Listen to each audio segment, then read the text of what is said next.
हम आप मुख से कितना ही राम रहीम केशव करीम बकते रहो, लेकिन कुछ काम बनने वाला नहीं। वो तो बेला जो है जिनमें जो है ये नाम को रटता रहता था, जो गुरु गोविंद दास दे जाते थे, और जो गुरु ने बताया था भजन करने के लिए, वो धुनात्मक नाम अंदर से पकड़ने के लिए। हे बहनों और भाइयों, जब दिन रात में होता था तो रात में भजन करता था। हे प्रेमियों, देखिए सेवा में इतना बल, इतने पुराने पुराने पड़े रहे लेकिन किसी का काम नहीं बना।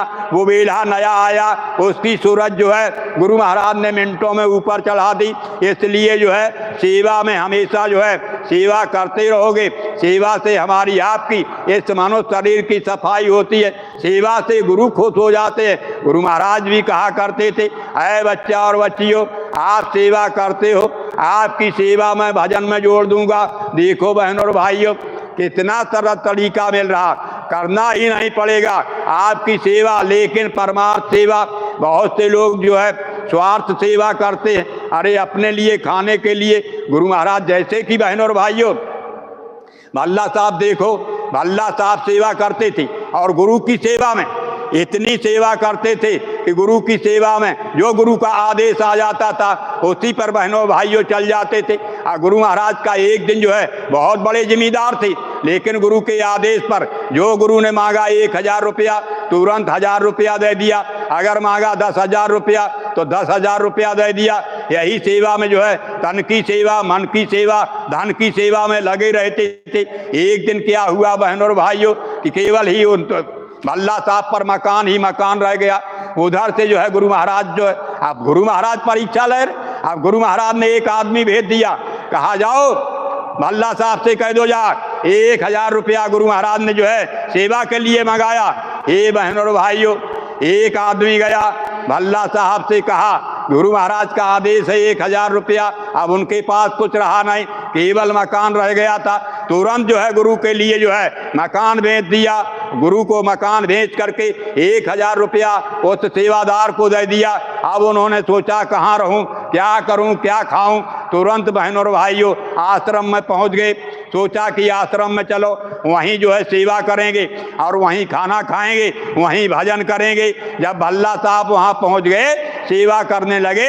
हे बहनों और भाइयों, अचानक एक दिन जो है सेवा क्या करते थे, एक गट्ठा लकड़ी लाते थे जंगल से काट करके और भंडारे में डाल देते थे और भोजन करते थे और अपना भजन करते थे।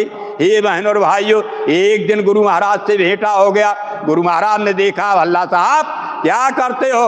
कहा हजूर एक गट्ठा लकड़ी लाते हैं, भजन करते हैं, बस यही सेवा करते हैं। कहा, गुरु महाराज कहने लगे, अरे भल्ला एक गट्ठा लकड़ी लाते हो, वो तो आपकी एक गट्ठा लकड़ी खाने में चली गई, लेकिन आप संगत की सेवा, आश्रम की सेवा क्या करते हो?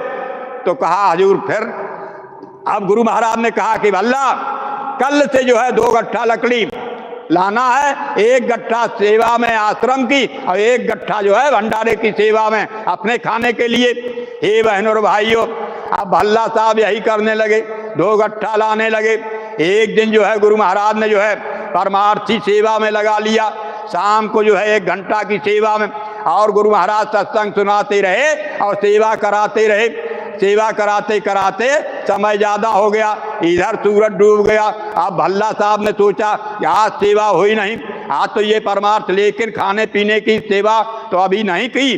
तो तुरंत बहनों और भाइयों अपना जो है उठाया, लेकर के तुरंत जंगल में भाग खड़े हुए। जंगल में जाके उन्होंने लकड़ी काटी, 2 गट्ठा लकड़ी बनाई, 2 गट्ठा लकड़ी बना करके और वहाँ से लेकर के चल पड़े।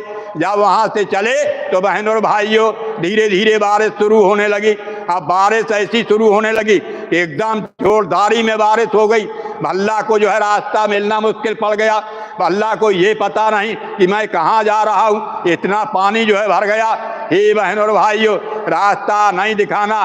भल्ला एक जो है कुएं में चले गए, गट्ठा सहित कुएं में गिर गए।